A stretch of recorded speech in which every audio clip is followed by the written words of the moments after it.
j'aimerais quand même vous remercier de pouvoir venir cet après-midi pour écouter en bref mon témoignage. Je vais survoler parce que je pense que le temps ne va pas me permettre de tout raconter. Et surtout, mon témoignage sert surtout pour glorifier le nom du Seigneur, pour démontrer que notre Dieu reste un Dieu fidèle. La Bible dit, même si nous sommes infidèles, lui reste fidèle. Juste pour vous signaler, donc j'ai vécu plus d'années ici en Suisse que chez moi. Je suis rentré chez moi une fois, je ne savais même plus où aller. J'ai dit, mais ce n'est pas possible. Mais c'est normal. Donc, ici en Suisse, c'est mon pays d'adoptif. Et puis l'Angola, c'est là où je vécu. Voilà, juste pour commencer mon témoignage, disons, je suis né au Congo. Je suis né au Congo.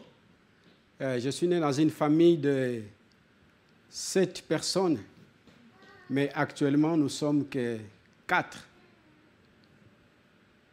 3 ne sont plus de ce monde et 4, ils sont là encore. Donc, j'ai 2 frères maintenant, un frère, disons, et 2 sœurs qui sont en Angola. Vous savez que l'Angola, c'est un pays qui a été déchiré pendant plusieurs années de guerre. Je pense que ça fait 25 ans de guerre civile l'Angola a traversé.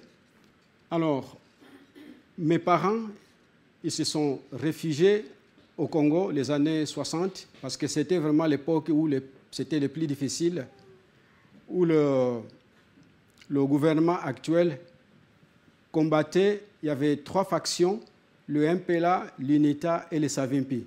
Donc les 3 factions-là se déchiraient pour avoir le monopole de gouverner le pays. Alors parce que mes parents sont venus du nord de l'Angola, alors comme la guerre était tellement dure, terrible, ils ont décidé d'aller se réfugier au Congo. Alors mes grands frères et mes grandes sœurs sont nés en Angola, mais moi et ma petite sœur, nous sommes nés au Congo. Alors, après la fin de la guerre aux années 75, mon père décide de retourner dans son pays natal, l'Angola. Alors, il a décidé de prendre son fils, moi, et toute la famille sont restés au Congo. En arrivant en Angola, j'avais 11 ans à l'époque.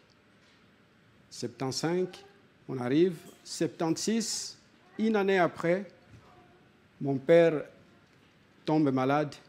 Quelques mois après, il décède. Alors, toute la famille, mes frères et sœurs sont restés dans notre pays, et avec moi et mon père et le reste des amis de mon père dans ce village-là, de l'Angola. Puis, heureusement qu'il y avait ma tante qui était venue, qui a rentré en Angola les années 60.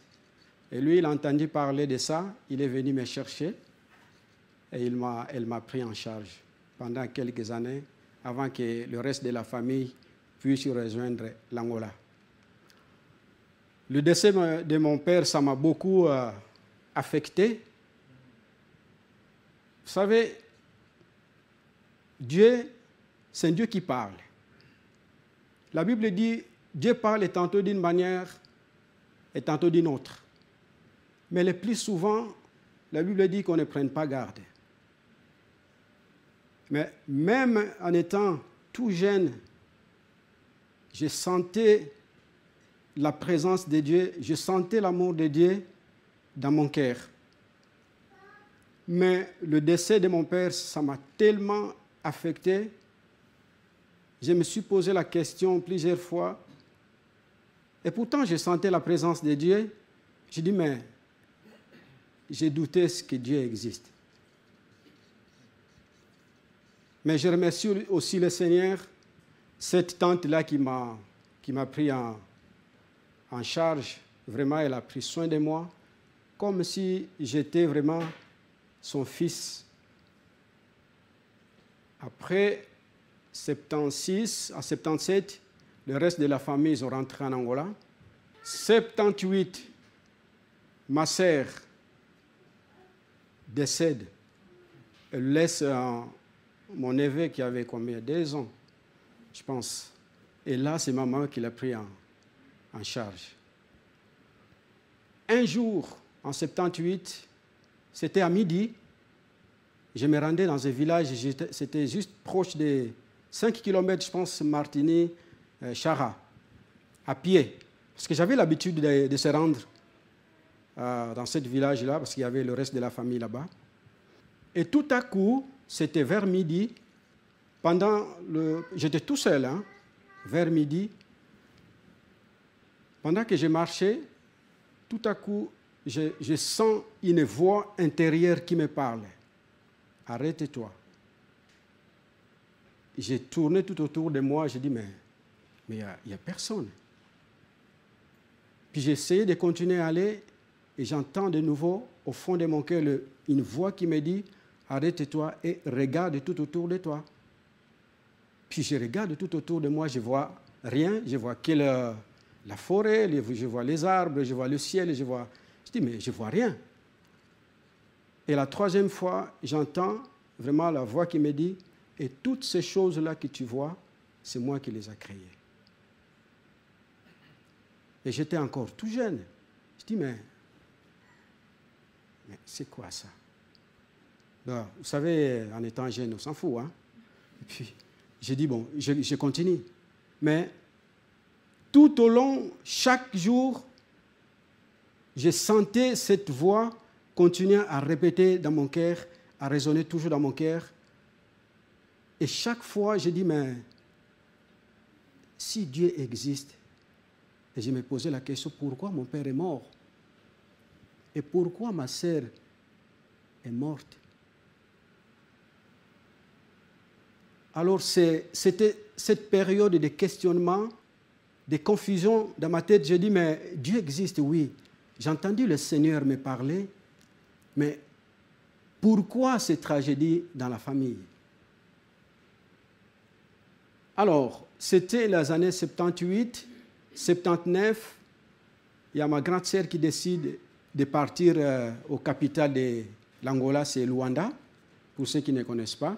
Alors, nous sommes allés là-bas et ce n'était pas de tout repos au capital là-bas. Parce que là, la guerre a repris. J'ai passé presque combien de 78, 79 jusqu'en 89. Cette période-là, c'était la période la plus sombre de mon existence en Angola, au capital de Luanda. Parce que c'était la période où l'MPLA, le parti qui est au pouvoir actuellement, parce que la guerre faisait rage au sud de l'Angola, les militaires venaient dans les quartiers arrêter les jeunes à partir de 16 ans, 17 ans, 18 ans, jusqu'à 25 ans.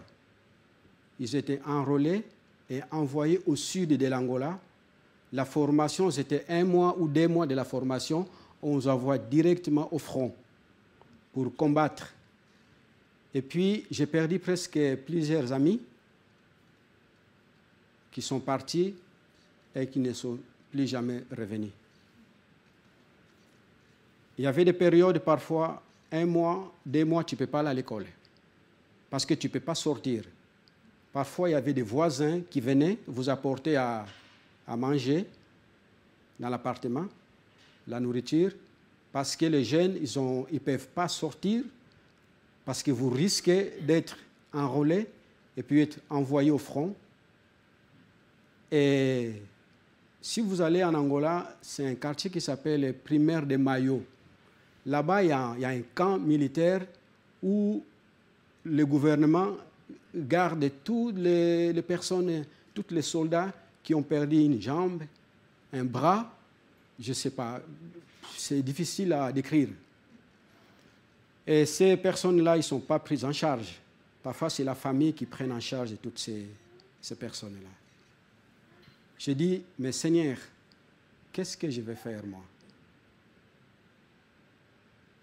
Déjà, pour revenir en arrière, mon père était catholique et ma mère protestante. Mon père, il n'était pas vraiment un fidèle fervent de l'Église catholique, mais de temps en temps, je le suivais, j'allais avec lui, mais je ne comprenais pas vraiment grand-chose. J'allais, mais je ne comprenais pas grand-chose. Et puis en Angola, à Luanda, j'ai continué à fréquenter aussi une église catholique là-bas. Et puis parfois, on chantait dans la chorale. Mais, vous savez, si vous allez quelque part et que ce n'est pas vraiment la vérité, il n'y a pas la vérité, le Saint-Esprit vous parle. Le Saint-Esprit vous dira, il va vous démontrer que là où vous êtes, ce n'est pas votre place. Mais ma maman, elle était protestante jusqu'à ce qu'elle décède. Elle a resté toujours protestante. Je ne suis jamais allé à l'église protestante. Mais je suivais toujours mon père à l'église catholique. Mais après de nombreuses années, 89, et j'ai décidé, c'était tellement risqué de continuer à rester en Angola. C'était au début des années 89. Et je sortais, tout de suite quand je sortais de chez nous, et je vis un jeep militaire avec 6 militaires dans la jeep. Et à cette époque-là, si vous voyez ça, il faut vraiment courir. Si vous n'êtes pas le plus rapide, alors vous êtes en danger. Alors j'ai tenté de courir, et les soldats, ils ont ouvert le feu. Il y avait trois amis avec moi. Nous sommes éparpillés. Chacun a pris une autre route. Et j'entendais des balles qui sifflaient et des gens qui criaient « Arrête-toi, arrête-toi, ils vont te tuer. Arrête-toi ». Et j'ai entendu ça et je me suis arrêté. Et quand ils sont venus, je ne vais pas vous décrire le moment que j'ai passé. Donc, ils sont venus avec les armes, ils ont commencé à me tabasser avec les armes. J'avais la tête qui a ouvert et j'avais vraiment le sang qui coulait. Et puis, ils m'ont amené. Mais là, j'étais sûr et certain que je vais aller au sud. Mais heureusement, il y avait des amis là-bas qui sont allés vite raconter à ma sœur pour lui dire que si vous n'allez pas vite faire quelque chose à votre frère, je ne pense pas que vous allez encore le retrouver. Et ils m'ont amené dans un camp militaire et j'ai resté là-bas toute l'après-midi. Et puis, ma sœur, elle est venue. Vous savez, l'Angola, il suffit d'avoir ça, si vous avez ça, et puis vous avez la chance aussi de pouvoir donner quelque chose aux militaires pour que tu sois libéré. Parce que autrement, si vous n'avez pas quelque chose sous la table, alors c'est une autre histoire. Alors, ma sœur, elle a essayé de me libérer et je suis rentré à la maison. Et depuis ce jour-là, je ne suis plus vu dehors. J'ai passé beaucoup plus de temps à l'intérieur qu'à l'extérieur. Je ne suis plus allé à l'église, j'ai resté tout le temps à la maison. Alors j'ai décidé de continuer de vivre comme ça en Angola, c'était beaucoup trop dangereux. Malgré tout, je disais, mais Seigneur, pourquoi, si tu m'as parlé, pourquoi toutes ces choses-là, tous ces moments difficiles que je traverse? Et je n'avais pas de réponse comme d'habitude. Je n'avais pas de réponse. Mais Dieu, c'est un Dieu de fidélité. Dieu reste fidèle. Quels que soient les moments difficiles que vous traversez, persévérez, gardez l'espoir. Même si vous ne voyez pas le bout du tunnel, gardez toujours l'espoir que Dieu, il est avec vous.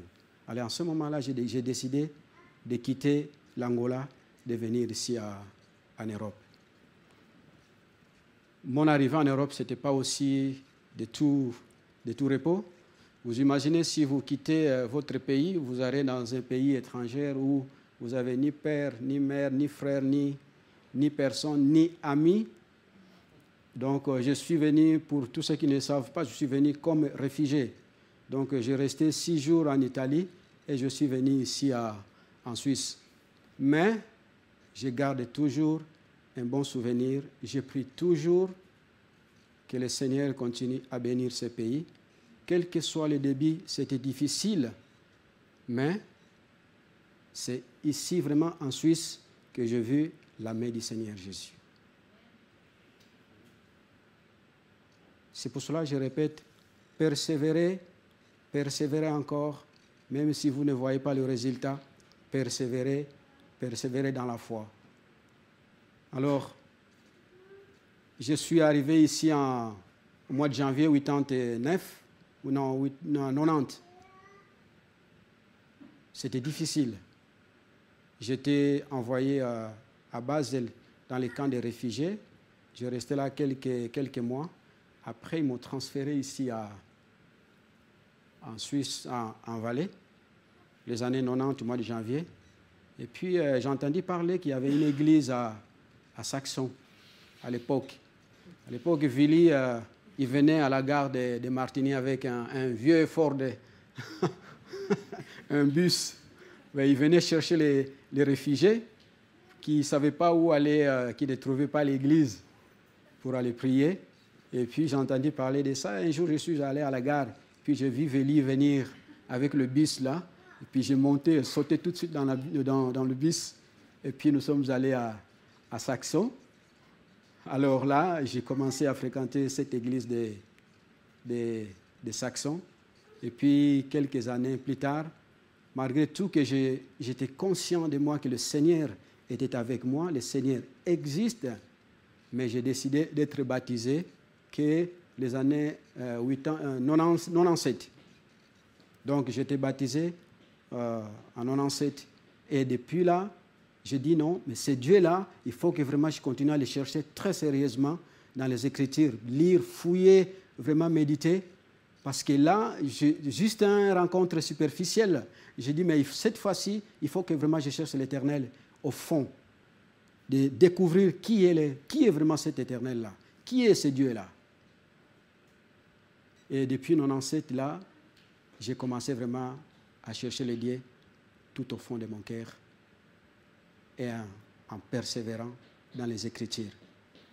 Mais ce qui était plus difficile encore, vous savez, la vie, je vais juste mettre entre parenthèses. Vous savez, les gens qui ont construit le tunnel sous la Manche, vous imaginez qu'ils ont commencé, ils ont persévéré, et puis tout à coup, ils se disent que bon, écoute, on ne voit toujours pas le bout du tunnel, alors on s'arrête. Or, il restait juste 1 mètre encore à creuser pour arriver au bout de leur peine. Et puis on se dit, bon, de toute façon, on s'arrête et on ne voit jamais le bout du tunnel. Mais c'est dommage parce que vous imaginez tout ce qu'ils ont investi l'argent et tout le temps, le matériel, et puis d'un coup, ils décident d'arrêter.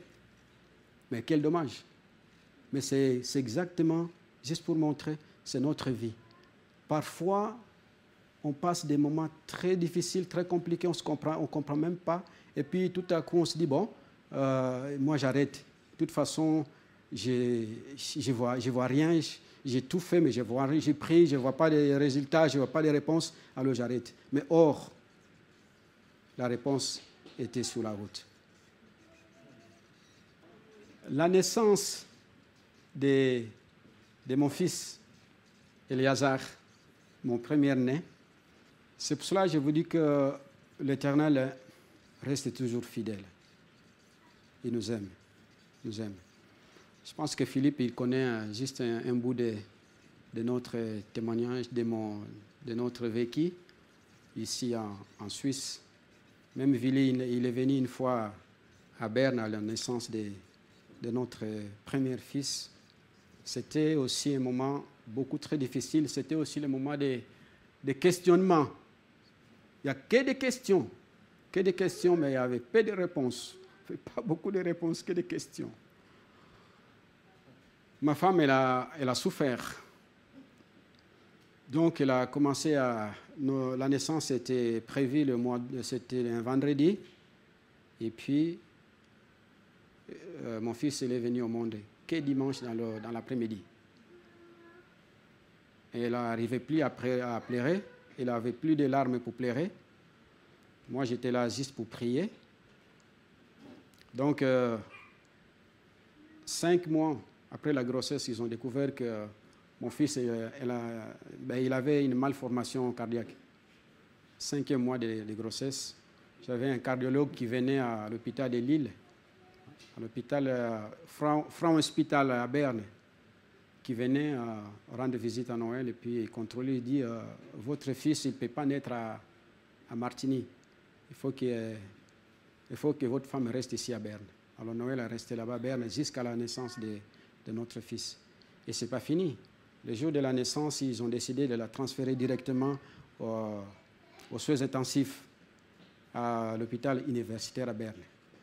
Noël reste à l'hôpital et moi, j'accompagne mon fils. Et j'arrive là-bas. Ils ont placé mon fils dans les soins intensifs. Et moi, je suis allé m'asseoir pour me reposer dans un long couloir. Je reste là assis. Et tout à coup, je vois un médecin qui vient à ma direction. Et puis il arrive là-bas, il me pose la question, c'est toi le papa de ce petit bébé-là? Je dis, oui, c'est moi. Est-ce qu'il y a un problème? Il fait une pause. Et puis il me regarde. Il me dit, monsieur, je suis désolé, mais on ne peut rien faire pour votre fils. Alors là, je reste là quelques secondes. Et ce monsieur-là, tout de suite, il part. Puis moi, je reste là. Je ne savais pas quoi penser, mais il y a une pensée qui est venue dans mon cœur, une question plutôt. J'ai dit, mais ça, c'est lui qui a dit ça. Mais Seigneur, qu'est-ce que toi tu dis? Toi, tu dis quoi? Et j'ai gardé ça dans mon cœur. Je n'avais pas dit à Noël, j'ai gardé ça plusieurs mois après que je lui ai raconté ça, ce que ce monsieur-là m'avait dit. Or, ce monsieur-là, ce n'était même pas un cardiologue. Depuis ce jour-là, je ne l'ai jamais revu, ce monsieur-là. Il n'était même pas cardiologue. Je ne sais pas d'où il est venu, ce monsieur. Le lendemain, c'est le cardiologue qui est venu parler avec moi. Il m'a dit, mais monsieur, ne vous inquiétez pas. C'est la première fois qu'on voit ce genre de situation, mais c'est possible, on peut opérer ça. On peut l'opérer, ne vous inquiétez pas. Gardez toujours l'espoir. Pour vous montrer que, étant que chrétien, dans notre vie, il y aura toujours des personnes, peut-être qui viendront vous décourager, mais la réponse vient toujours du Seigneur. C'est lui qui a toujours le dernier mot pour votre vie. C'est lui qui a toujours le dernier mot pour ma vie, pour votre vie. Gardez toujours l'espoir. Puis c'est depuis ce jour-là, c'est ma foi qui a continué à grandir, à garder la confiance dans le Seigneur. Et je dis que Seigneur, merci. Chaque jour que j'existe, chaque jour que je me lève, je glorifie l'Éternel. Je glorifie le Seigneur. Amen. Si je continue à parler, c'est très long.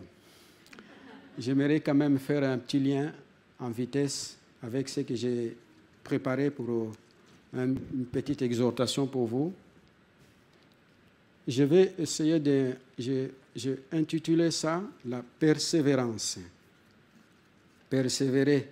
Vous savez, dans Matthieu 24, je pense, 24 ou 23, où Dieu, le Seigneur nous dit que persévérer jusqu'au bout. Persévérer, persévérer. Alors, dans 1 Corinthiens, chapitre 9, au verset 24, ça c'est l'apôtre Paul qui parle, qui parle aux chrétiens. Ne savez-vous pas que ceux qui courent dans les stades courent tous, mais qu'un seul remporte le prix? Courez de manière à les remporter. Tous ceux qui combattent s'imposent toute espèce d'abstinence, et ils le font pour obtenir une couronne corruptible. Mais nous, faisons-le pour obtenir une couronne incorruptible. Moi donc, je cours non pas à l'aventure, je frappe non pas comme battre l'air, mais je traite durement mon corps et je le sujettis de peur d'être moi-même, après avoir prêché aux autres, d'être moi-même disqualifié. Chaque fois que je lis ce texte, je dis, apôtre Paul essaye de comparer la vie chrétienne à une course. Beaucoup de chrétiens pensent que lorsqu'on est baptisé, on reçoit Jésus-Christ dans notre vie et tout s'arrête là. Non, c'est au contraire. Je pense que les plus anciens dans la foi peuvent le témoigner, que c'est là où tout commence. C'est là où la course commence, comme l'apôtre Paul essaye de décrire ici. Il dit que la vie chrétienne est semblable à un athlète. Vous savez, les athlètes, on nous montre tout simplement quand ils courent. Mais on ne nous montre pas toute la préparation qui est derrière avant de se lancer dans la course. On ne s'improvise pas du jour au lendemain Usain Bolt. Usain Bolt, c'est un grand coureur. Tout le monde, je pense, qu'il le sait. Mais derrière, il y a toute une préparation. Nous sommes des athlètes, nous allons courir. Notre course, c'est quoi cette course? L'apôtre Paul dit, c'est pour obtenir une couronne. Qu'un seul remporte le prix. Mais pour nous, je pense qu'il n'y aura pas seulement un seul, mais il y a plusieurs de vrais chrétiens qui vont rapporter la course. J'aimerais vous lire dans Hébreux chapitre 10. Non, Hébreux chapitre 12, plutôt, pour donner l'exemple, qu'est-ce que l'apôtre Paul veut vraiment nous dire. Nous donc aussi, puisque nous sommes environnés d'un si grand nuée de témoins, rejetons tout fardeau et les péchés qui nous enveloppent si facilement et courons avec persévérance dans la carrière qui nous est ouverte. Ayant le regard sur Jésus, le chef et le consommateur de la foi, qui, en vue de la joie qui lui était réservée, a souffert la croix, méprisé l'ignominie et s'était assis à la droite du trône de Dieu. Considérez en effet celui qui a souffert contre sa personne une telle opposition de la part des pécheurs, afin que nous ne afin